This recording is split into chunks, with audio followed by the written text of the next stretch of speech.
Shalom Aleichem les Koulam. Donc, je suis ravi toujours d'accueillir Kraï pour cette étude profonde du Rambam.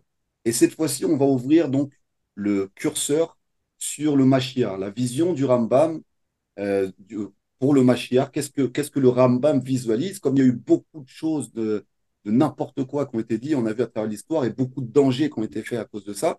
On va voir ce que le Rambam, lui, nous dit sur tout ça. Vas-y, Kraï, je te laisse introduire. Alors, juste pour préciser sur quoi c'est quoi ma source, on est encore dans le livre de Shoftim, le dernier livre de l'œuvre du Rambam Yad HaChazaka, le Pérec 11 dans les lois des rois et des guerres.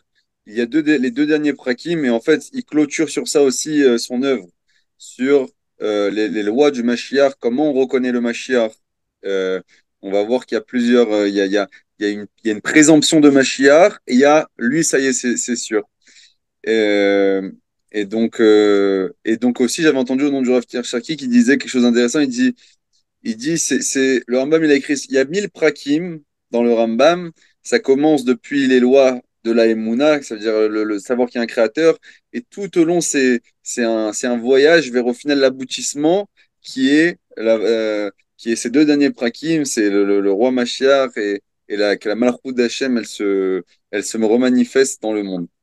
Donc je vais commencer avec la première halakha du Pérec 11. Amelech HaMashiach atid la'amod u'lachzir malchut beDavid leyoshna. Amemshala rishona u'boneh mikdash u'mekabetz nitcha Israël. Alors le roi Mashiach, il va être amené plus tard, ok, à revenir et ramener la royauté de la maison de David comme c'était à l'époque du roi David. Amemshala rishona, de la première malchut qu'il y avait. Ou bonnet Amigdash, et il construira le Beth Amigdash, ou Mekabetz Nithae Israël, et il ramènera, il rassemblera les exilés du peuple d'Israël. Vechozrim kol amishpatim beyamav kshayu mekodem. Et toutes les lois, elles vont revenir en vigueur dans son époque, de sa vie, quand il sera en vie, comme c'était à l'époque du roi David. Makrivin korbanot, on refera des korbanot. Veosim shmitim bioblot, on va compter les shmitot, le fait que la terre d'Israël, la septième année, et on va pas la travailler, on va compter les yovalot, tous les 50 ans, il y a des lois précises qui s'appliquent. Toutes ces lois-là, kechol mitzvot hamamuratat, comme toutes les lois qui sont précisées dans la Torah, tout ça va être appliqué. En réalité, la Torah, ça va redevenir tout simplement la base sur laquelle on va se fonder pour notre constitution, si on préfère. Vechol mi she'eno ma'amin bo, et tout celui qui n'a pas foi que le Mashiach va venir, au mi she'eno mechake le biato, ou bien qu'il ne l'attend pas. Lo bisharnifim bilva de kofer. Pas seulement il renie et il est kofer dans les prophètes. Et là, Bet Torah ve Moshe Rabbeinu. Et là aussi, les kofer, ils renient la Torah et Moshe Rabbeinu. Share Torah Eda Alav. Pourquoi? Parce que la Torah elle-même, ok, elle a témoigné sur que le Mashiach allait venir un jour. Shneemar, comme c'est marqué, Veshav Hashem Elohecha et Shvutecha vechamecha veshav ekibir mikol amim im yenidachacha b'ksei hashamayim misham ekabetzecha Hashem Elohecha misham yikra. C'est un pasuk dans Devarim, ok, c'est le dernier sefer que Moshe a écrit, que là-bas Hashem il nous assure que viendra un jour où il nous rassemblera de nouveau et qu'il nous ramènera sur la terre d'Israël, etc., etc. Et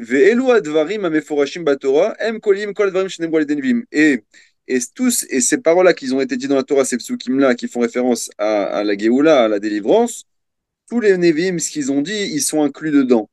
Ça veut dire ils se basent sur tout ce qu'ils ont prophétisé les Nevi'im et ils se basent sur ce qui est marqué dans la Torah. Alors, c'est Ave ça. Parashat Bilam. Alors, Hein? c'est ça que j'allais te dire, parce que souvent, il peut y avoir des personnes qui disent, mais le Mashiach, c'est pas écrit dans la Torah. On le retrouve pas dans le Chumash. Ça fait partie d'un de vos 613 commandements, par exemple. Il y a des fois des personnes qui vont dire ça. Donc, ce que tu dis, j'ai bien compris, c'est que c'est basé sur les prophètes. On sait que les prophètes parlent du Mashiach, surtout Ishayahu, on parle beaucoup, ou d'autres prophètes encore en ont parlé. Donc, ce que je veux dire, c'est ça se base sur les prophètes.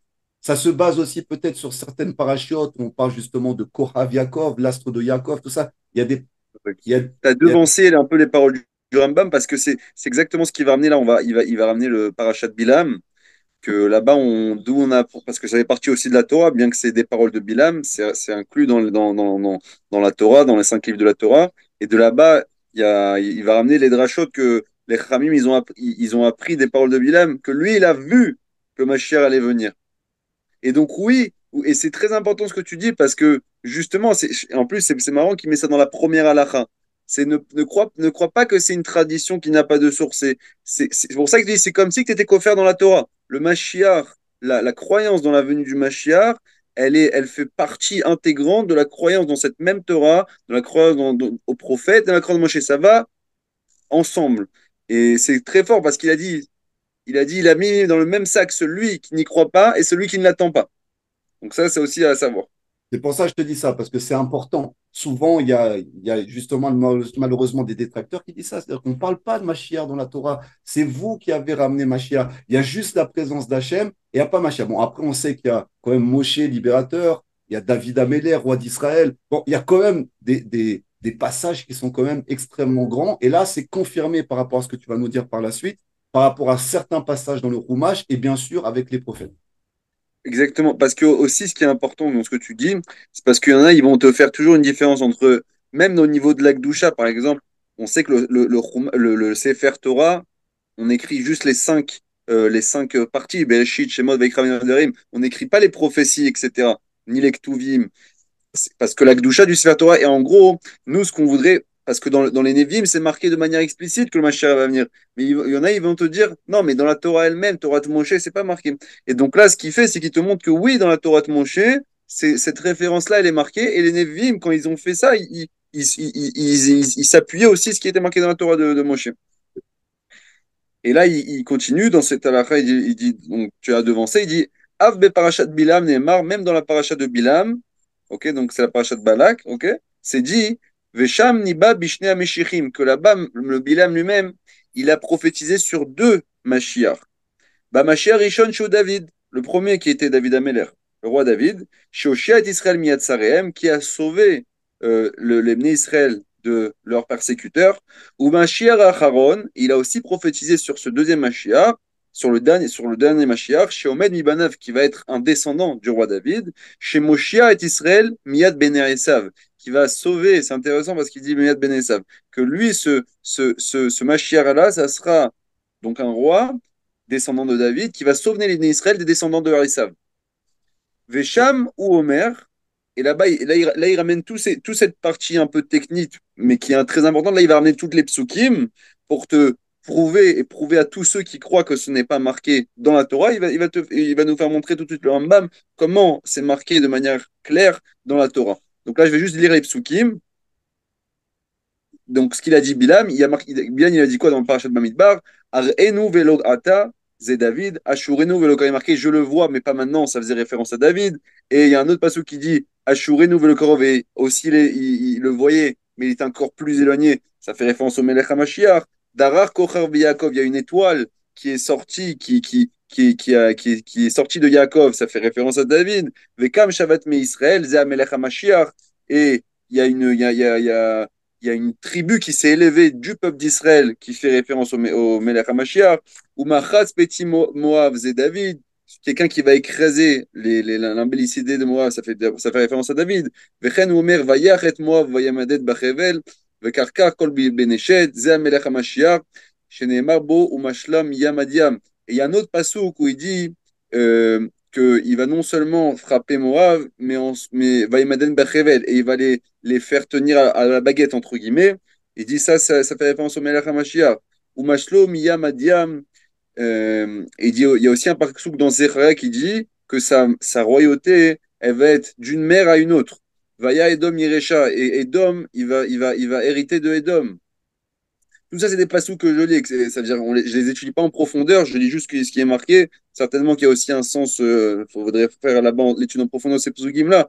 Mais en gros, ce qu'on voit ici, c'est juste il y a plein de psukim, que ce soit dans le Chumash ou bien dans les Nevi'im, qui font référence à Mashiach. Quand tu Vayir dis, chez Sirouya, Zamelach Mashiach, Shema Valou Moshe Be'Arsion. quand tu dis il va hériter jusqu'à Édom, ça serait, tu veux dire, le territoire d'Édom que pour l'instant on n'a pas le droit de toucher? Et Dom Yele Rochal et Shir Boshom.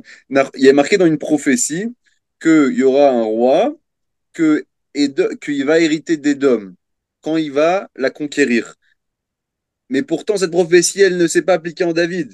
Donc, il te dit, c'est parce que elle va s'appliquer dans le roi Mashiach. Et en fait, là, là, il est en train de, c'est un peu ce qu'on voit exactement. Il dit même, il est là dans la lacha numéro bête, Av be'arem miklat ou omer, ve'im yachiv Hashem lochet gvulacha, par rapport aux villes de refuge. Ok, c'est marqué dans le Chumash. Il y a un passou qui dit dans Devarim, Ve'im yachiv Hashem lochet gvulacha, si Hashem va t'étendre tes frontières, ve'asaf talecha ot shalosh harim ala shalosh halu. Et il te rajoutera, on sait qu'on a trois villes de refuge, il t'en rajoutera encore trois. Et le Rambam il dit, mais olam lo yad avarze. Et pourtant, jamais on a rajouté ces trois villes. Vélo si va Kadosh Bokhu et tout. Alors quoi, Kadosh Bokhu, il aura ordonné ça pour rien, que je vais te rajouter ces trois villes. Moshe ne l'a pas fait. Alors c'est quoi ces trois villes? Justement, ça fait le Mashiach lui-même. C'est-à-dire, ça, c'est encore une preuve dans la Torah qu'on voit que Hachem, il a donné ce tzivouï-là de rajouter encore trois villes de refuge qui n'a pas été fait du temps de Moïse, de Moshe Rabbeinu, pour le Melech HaMashiach. Et là, Bedivre Nevim, En Adavar Tzeriaya, chez quoi la Sfarim Elimidve. Et, et voilà. Alors Alors, attends, juste une chose. Tu as dit, Hachem va rajouter, va t'élargir ton territoire. Et c'est fou parce que si tu regardes bien, depuis notre retour sur la terre d'Israël, qui est quand même depuis 1400 déjà, il y a des retours sur la terre d'Israël, c'est pas que après la Seconde Guerre mondiale, tu vois bien qu'on n'a jamais cherché à s'étendre en premier. On n'a jamais dit, nous, on vient, on conquiert tout ça en plus, on prend. Non, à chaque fois, c'est nos ennemis qui déclarent la guerre. Et suite à ces déclarations de guerre, on remporte la victoire et du coup, on récupère la terre d'Israël. Et tu vois, quand tu as dit ça, je ne sais pas, ça m'a frappé. C'est Hachem qui va vous permettre à chaque fois de récupérer la terre d'Israël. Ça ne vient pas de nous. C'est pas comme si nous, on avait un état d'esprit de conquête et qu'on est venu en voulant tout récupérer. On est venu, on sait qu'on doit tout récupérer. Mais c'est les événements qui font qu'on récupère. Et c'est là qu'on se rend compte qu'à chaque fois, c'est la main d'Hachem derrière qui nous permet de récupérer au fur et à mesure de notre Teshuvah, la terre d'Israël. Hazak. Et là, il finit, il dit, mais dans les paroles des Nevi'im, donc ce qui n'est pas le Chumash, c'est les autres livres qui composent le Nar, ok, Nevi'im et Ktuvim, il dit, Okay. là-bas, j'ai même pas besoin de te ramener de preuves qu'on parle du Mashiach, puisque ces livres-là, ils sont remplis de prophéties qui parlent de la Géoula. Ok, donc là, parce que toutes les passouk, j'en ai sauté un peu quelques passouk, c'est pour ça que je dis parce qu'il faudrait les outils en profondeur. Mais en gros, il te ramenait plein de passouk qui sont uniquement dans Torah Moshe, dans les cinq livres du Chumash, que là-bas, tu vois que c'est des passouk qui parlent forcément du Mashiach, puisqu'ils sont. Vas-y, sors-nous-en quelques-uns parce que c'est important, tu sais. Moi, tout de suite, la paracha Balak, elle m'est sortie avec le Korav Yaakov, mais lisons-nous quelques-uns parce que c'est important. Les gens ne se prennent pas conscience comment c'est crypté dans la Torah, comment c'est écrit. Après, quand tu sais la lire et comment c'est clair. Alors, il y a marqué dans Bamidbar, Vaya Yeresha Seir Oivav. Ça veut dire quoi? Et il héritera Seir Oivav, Yeresh Veishlot Beoivav, Shem Mitzetsa Esav et Mechonaser. Il va, il va être cholette, ok? Il va être dominé sur ses ennemis, qui sont les descendants d'Esav, qui sont méchounés, qui sont appelés, et qui sont mentionnés comme Saïr. Ça fait référence à la chèvre ou Seir, non, poilu. Et ça, il était poilu, exactement. Euh, Ça veut dire quoi? C'est un autre passou que tu vois que ce passe qui est écrit dans Bamidbar, qu'il fait référence à une personne qui va dominer euh, les descendants des Saves. Et encore une fois, c'est des choses qui dit le Rambam que Hachem il n'a pas pu ordonner pour rien. Tu comprends? Alors, Donc, alors, fonctionnement, si quelqu'un il analyse la Torah et il comprend la profondeur qu'il y a dans la Torah, il va comprendre que la Torah aussi, elle a une dimension pas seulement littéraire, en déduisant que ça parle forcément du Mashiach. alors là, on comprend Rabbi Akiva. C'est-à-dire, quand Rabbi Akiva il a vu Bar Korba, Bar Koziba commencer à attaquer Rome et à réussir à vaincre une partie de Rome, il s'est dit, ça y est, c'est Mashiach.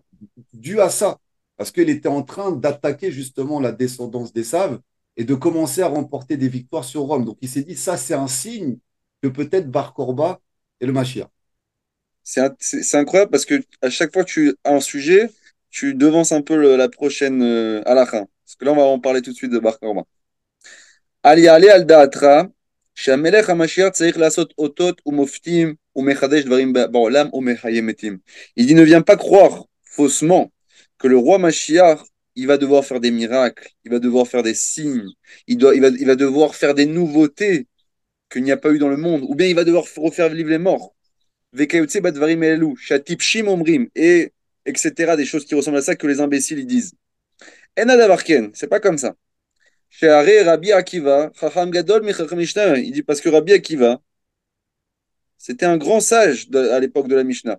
Veu aya nosek elav shel ben Kozba Amelech, et il portait les armes de Bar Korba, le roi. Veu aya omer alav shu Amelech HaMashiach. Et Rabbi Akiva était persuadé que Bar Korba était le Melech HaMashiach. Vedimaou, vechol chachmedo shomer. Et lui, il lui semblait pour lui et tous les sages de cette génération-là que c'était oui le roi Mashiach. Ad shenerag ba'avonot, jusqu'à qu'il a été tué par nos fautes. Kevan shenerag, puisqu'il a été tué, Noda Sheeno. Ils ont su que ce n'était pas lui. Velo she'alu mimenu chamim lo od velo mofet. Et tu vois bien que les sages à l'époque, ils n'ont lui demandé de faire un miracle, ni quoi que ce soit qui sort de l'ordinaire, on va dire. Le combat. C'est marrant parce que tu vois, qu'est-ce qui déterminait pour Rabbi Akiva? C'était le combat. Qui rentre en guerre contre Esav, contre Rome, c'est ça qui était déterminant. Et tu vois, on voit que quand, même s'il avait le potentiel d'être le Mashiach, à partir du moment où le personnage meurt, ça ne peut pas être Mashiach. C'est automatique. Même s'il avait le potentiel, comme Shlomo Améler, comme le roi Chizkiyahu, tout ça, qui avait le potentiel d'être Mashiach, si il ne meurt, il remplit pas sa mission, c'est pas Mashiach. Il n'y a pas de débat, il n'y a pas de sapek. Lui-même, Rabbi Akiva, il dit c'est pas Mashiach.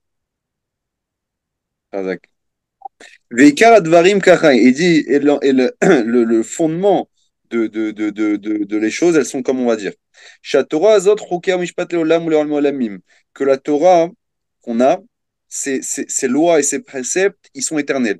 Ve'en mosifim aleen velo gorinin. On ne peut ni rajouter sur ces lois-là, ni les diminuer. Ve'chol mosif ogara. Et tout celui qui voudrait en rajouter ou en diminuer. Oshigila banaim ve'otzi advarim shel mitzvot mipshutan. Ou bien qu'il a interprété et il a voulu expliquer les mitzvot en dehors de leur sens premier, Arezebadai veracha vapikoros. C'est un escroc, entre guillemets, un rachat et un coffre. Donc là, il met bien en garde. C'est-à-dire que avec la hauteur de Maïmonide, il a dit attention, il y a des normes pour que ce soit Mashiach. Parce que sinon, on risque on risque de tomber dans l'erreur totale. Et celui qui entraînerait, on l'a vu avec Shabtai Tzvi, celui qui entraînerait l'humanité ou le peuple hébreu à croire que c'est Mashiach alors que ces normes-là n'ont pas été respectées, lui, il est carrément Kofer Batora, il est extrêmement dangereux pour la Torah, c'est un menteur. Et donc, on a quand même un avertissement, on a un garde-fou qui nous empêche, notre génération à nous, de se faire avoir encore par un faux Mashiach. Bah, regarde ici, juste c'est une sorte de petit commentaire qu'il y a. Il dit, sur ce qu'on vient de lire, Echad mi yisod adat ou shelo yeshinu betorom. Un des fondements, comme c'est marqué dans les chod, de fondement de la Torah, du Rambam, un des fondements, c'est quoi? Que la Torah, elle ne connaîtra pas de changement. Elle a été donnée, entre guillemets, de manière entière. Elle ne va pas changer durant les générations. Velachen en safek, et c'est pour ça qu'il n'y a aucun doute, que celui, chez Tohan, chez Mashiach, qui viendrait dire qu'il est le Mashiach, ou Mosif au Gorea mina mitzvot, et en disant qu'il est le Mashiach, il viendrait rajouter ou enlever des mitzvot, ou bien qu'il vient expliquer des commandements. Attends, attends, attends, attends, attends.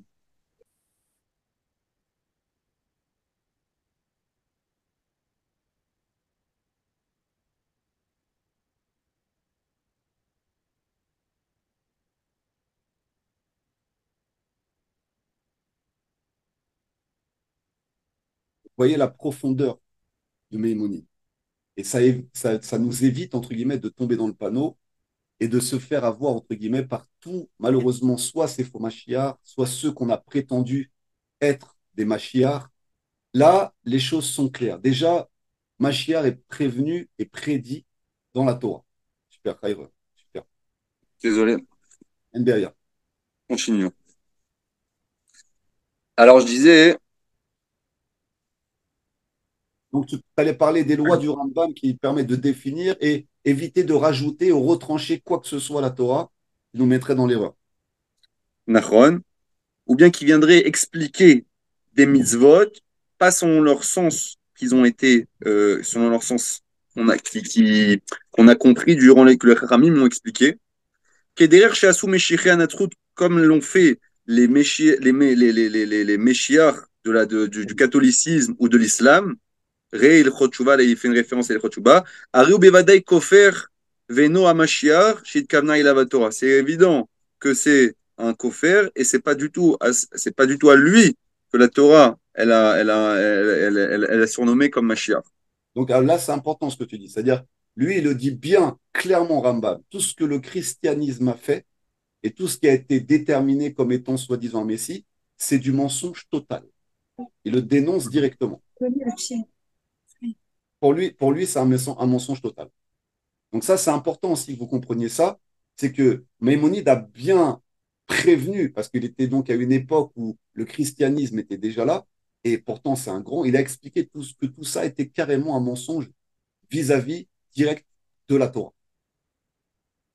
Ok. Veim Yamod Melech mi Bet David. Et si maintenant il y a un roi qui fait partie de la descendance de David qui vient. Oge Batora veosek bamitzvot ke David, qui il sera assidu dans l'étude de la Torah et dans l'accomplissement des mitzvot comme David, son père. Kefi Torah shebirta vesheveli, comme la Torah orale ou la Torah écrite.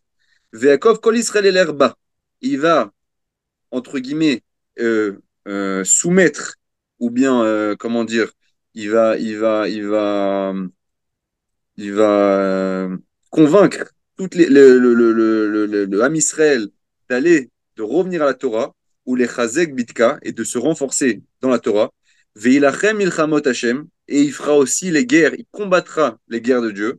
Arezebe Cheskat, Sheu Amelech Hamashiach. On présume, là il a le titre de présomption qu'il peut être Mashiach.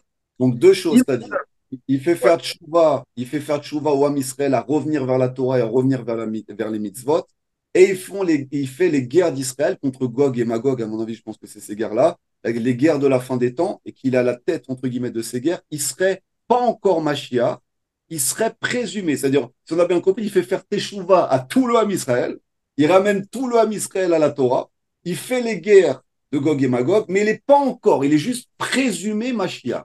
Ça, c'est important. Azak. Alors, c'est intéressant ici parce que regarde, il y a un aspect personnel, c'est-à-dire ça doit être une personne forcément qui étudie la Torah et qui est assidue dans les mitzvot comme David Ameller. Ça, Azak. c'est par rapport à sa personnalité. Deuxièmement, il te dit quoi? C'est quelqu'un qui s'occupe du Ham Israël et il renforce, entre guillemets, il force, il a un pouvoir de convaincre les gens à revenir à la Torah. Et bien sûr, il doit faire le Milchamot Hashem. Milchamot Hashem, en partie, ce que tu dis, ici, il dit qu'il fait référence à de d'anéantir Amalek, comme on dit Milchamet Mitzvah, et d'anéantir tous ceux qui nous veulent du mal. Ok? Et ça, s'il commence à faire ça, donc on présume c'est un potentiel Mashiach. S'il a fait ça et qu'il a réussi, Venitzar kol haumot chez Zvivav, et il a gagné tous les peuples qui l'entouraient. Ou Bana Mikdash Bimkomo, et il a construit le Bet Amikdash à l'endroit où il doit être, Vekibetz Nitre Israël, et il a rassemblé, il a ramené les exilés du Ham Israël à Rez et Mashiach Bevadai. Là, on est sûr que c'est le Mashiach. Alors, tu vois, la tâche, elle est tellement grande qu'il n'y a aucun, comme tu disais tout à l'heure, escroc ou manipulateur qui pourrait se faire passer pour le Mashiach alors qu'il n'a rien encore accompli. Il doit ramener tout le Ham Israël à la tchouva. D'accord? Vraiment. Il doit faire les guerres donc contre Amalek, les guerres contre tous les ennemis d'Israël et les remporter. Il doit être vainqueur dans ces guerres-là. Donc déjà, ça, c'est des tâches énormes à faire. Donc celui qui te dit, oui, je suis Mashiach, machin, déjà, tu peux couper le fil. Déjà, laisse tomber, oublie. Et on voit bien que c'est basé que sur l'action. C'est basé que sur la réalisation des choses. On ne peut pas croire quelqu'un qui dirait, et même qui ferait des miracles ou quoi que ce soit tant que ces choses-là ne se sont pas réalisées concrètement. Et en plus, tu as conclu avec la reconstruction, après tout ça, du troisième et éternel et dernier temps. Veim lo itzliach, adko onerag. Maintenant, s'il n'a pas réussi, ok, à faire tout ce qu'on a dit, ce qu'on a mentionné, ou bien qu'il s'est fait tuer, biyadoua chez Nosé shiftira la Torah. C'est évident, c'est sûr que c'est pas lui que la Torah nous a promis. Ve'areu kechol malchei bet David, ashlemim aksherim shemetu. Et il est comme tous les rois qui a eu des descendants de David, qui étaient des gens kshérim qui sont morts, comme Shlomo Ameler, comme tous les disons que c'est marqué dans le Nar, qu'il y a eu beaucoup de descendants de la maison de David. C'était des rois qui ont fait des guerres, etc. Mais s'il n'a pas atteint ces objectifs qu'on a cités, c'est un autre, c'est comme un roi qui a eu, Alors attends, mais pas attends. le Mashiach. Juste une chose. La mort, elle est par un ennemi. C'est-à-dire que on ne dit pas que le Mashiach va être éternel. Enfin, j'en sais rien. On ne sait pas qu'est-ce qui va se passer après la fin des temps. Mais en gros, qu'il ne se fait pas tuer au combat, en gros, si j'ai bien compris. Ouais. Bah, de toute façon, s'il meurt avant qu'il a fait tout ça, c'est non plus pas le Mashiach. Exact. Exact. Ah, d'accord.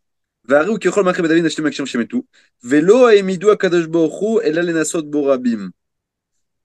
כחלק מתהליך של בירור וצירוף שמכשיר את העם לעת קץ, שהתגלה המשיח, שהבטיחה עליו התורה.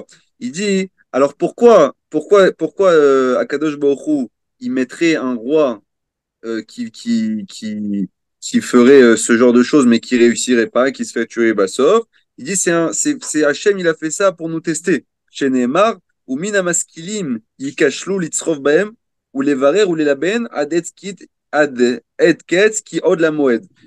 Il dit, par exemple, Bar Kozva Shaya, Adam Gadol, Veraou Liot Mashiach, Nirshal Benissuno, la Vietegola. Comme Bar Korba. C'était un homme très très grand. Et il aurait pu être le Mashiach. Il a échoué dans sa tentative d'amener la Géoula.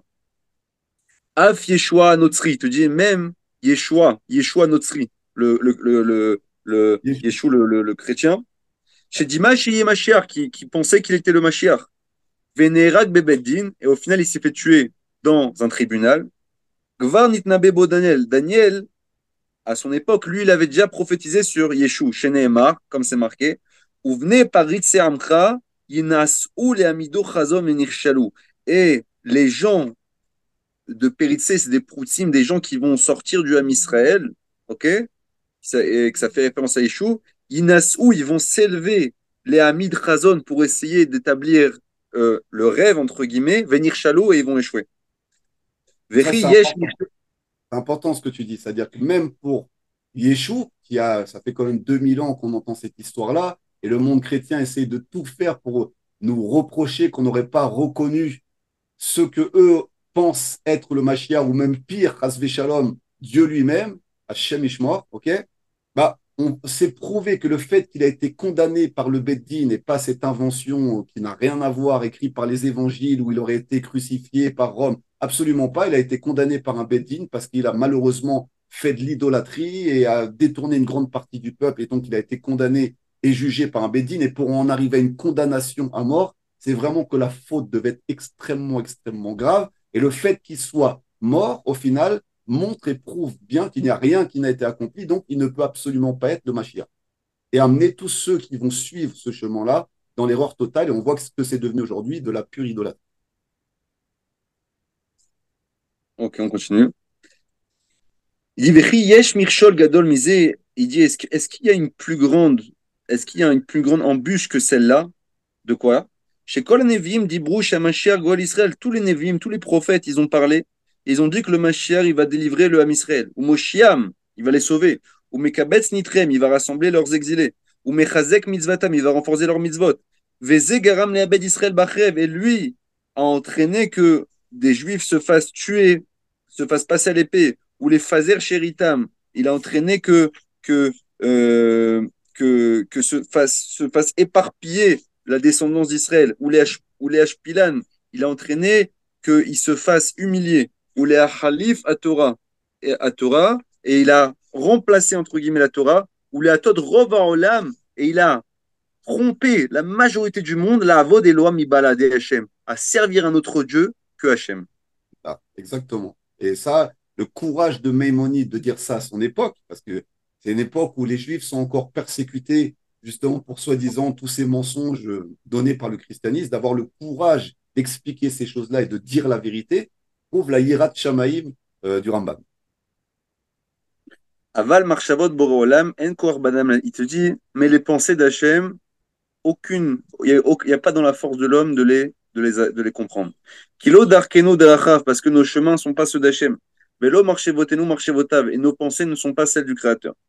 וכל הדברים האלו של ישוע הנוצרי ושל זה הישמעאלי שעמד אחריו, et toutes ces choses-là de Yeshua le Notri, et ושל הישמעאלי שעמד אחריו, et de ce Ishmaël, Muhammad, Miyased Islam, qui a fondé l'islam, qui est venu après lui, Enna Melal Yasher Derech le Melech Hamar. Ils n'ont été là que pour, euh, pour les Yasher Derech les Melech Hamashir, pour entre guillemets, Ouvrir la route. aplanir le chemin au roi Mashiach, ou les Ouvrir la route. Taken et Olam Kulo la Avod et Hashem Beyachad, et pour réparer le monde, à servir Hashem tous ensemble.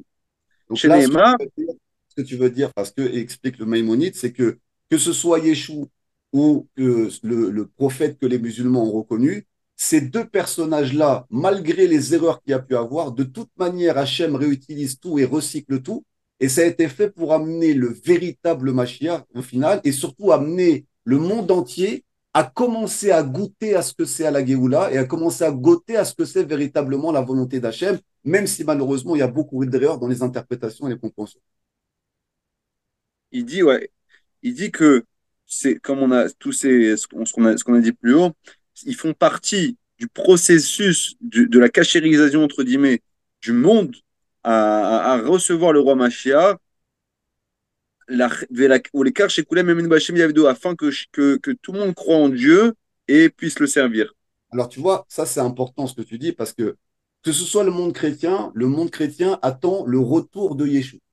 Le monde musulman dans l'ensemble, pour la plupart, attendent aussi le retour de Yeshua. C'est-à-dire, les deux, ils attendent le retour de Yeshua. Et, un, le monde musulman pense que Yeshua va amener l'islam. D'accord. Donc, peut-être il y a une totale mauvaise compréhension. Et le monde chrétien, le retour de Yeshua. Au final, ces deux attentes-là, pour l'instant, qui brident, parce que malheureusement, ça a amené les gens à les éloigner, ça va quand même permettre, selon le tour d'Hachem, de les ramener quand le véritable Mashiach va se révéler, d'une manière ou d'une autre. Il dit Ketzad, comment? Il explique le processus.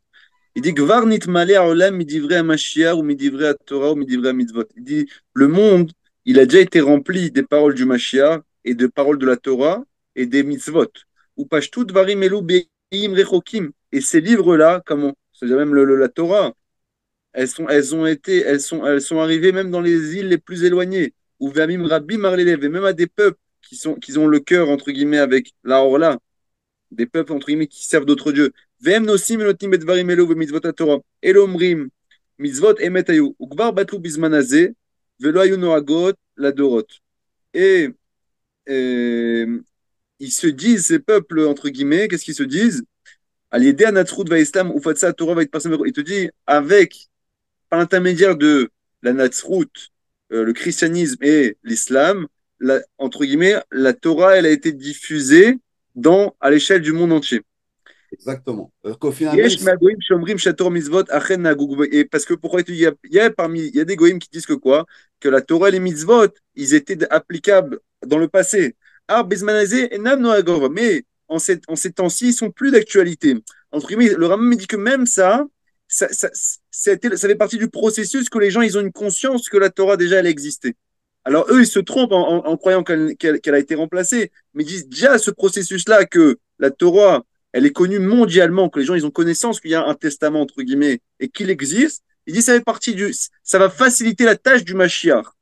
oui, parce que tous se rattachent. Si tu regardes le monde chrétien, eux, ils l'appellent l'Ancien Testament, qui est une erreur fondamentale, puisque la Torah est infinie, elle ne s'arrête jamais. Et le monde musulman reconnaît tous les prophètes de la Torah. Donc, ce que tu dis et ce que Maïmonide explique, c'est très vrai. C'est-à-dire, malgré qu'après, il y a eu un partage en vrille au niveau de la compréhension et de l'interprétation, parce que chacun essaie d'attirer la vérité vers soi, mais au final, ils sont quand même tous connectés à la source, qui est justement le fondement de la Torah. La dernière halakha de ce Pérec, enfin, c'est la suite. Il dit Ve'elu omrim dvarim nistarov neshbaem ve'enam kipshutan ukvar ba Mashiach ve'gila nisterem. Il y en a, ils disent quoi? Il dit non, mais tu comprends pas, il y a des choses, il y a des secrets dans ce testament-là. Et c'est pas à comprendre comme le pshat, c'est pas à comprendre de manière simple. Le Mashiach, notre Mashiach, qui fait référence à Muhammad, de ce que tu veux, ou à Yeshua, il nous a dévoilé c'était quoi le sens. Ou Kshamod Amelech HaMashiach Behemet, il dit, mais quand le vrai Mashiach, il va se tenir, Ve'atzir ve'arum ve'inase, il va réussir et il va s'élever. Miyadem kulam chozrim v'yodim sheker nachalo avodem. Ils vont directement comprendre et ils vont directement réaliser qu'ils ont hérité du sheker, du mensonge. Mensonge. Vesheneviem bavotem aitum, et que leurs prophètes et leurs pères, ils les ont trompés. Bêta, Kasakou Barou. C'est important de comprendre ça parce que, tu vois, Hachem, il a été fort, il est toujours fort, hein, et en fait, il fait le même tour de passe-passe qu'en Égypte. C'est-à-dire, il fait naître à l'intérieur de Pharaon, à l'intérieur de l'Égypte, la libération. Et là, il fait naître à l'intérieur, entre guillemets, de ces deux courants religieux qui ont essayé d'enfermer Israël. À l'intérieur de ces courants même, naissent les libérateurs. C'est-à-dire que dans ce mensonge-là, indirectement, c'est en train de d'expliquer à leur conscience que quand le Mashiach va véritablement se dévoiler, ils vont tout abandonner pour comprendre que malheureusement, ils se sont détournés, ils sont tombés dans un mensonge total. Razak. Est-ce qu'on garde la suite pour la prochaine fois ou on est à la fin? Il reste 5 halachas. Là, le 12e Pérec, il parle de la période du Mashiach. Est-ce que le monde il va changer? Comment ça va se passer? Etc. Magnifique. etc. Donc, Allez, après, c'est vrai que ça prendra. Je pense que c'est une étude à part aussi parce que ça va être. Il y aura beaucoup Razak. de points à aborder. Magnifique. Razak Oubaour, mon frère, on se retrouve la semaine prochaine pour la suite de tout ça et l'après-Mashiach. Qu'est-ce qui va se passer? Razak, mon Razak. frère. Razak, mon frère.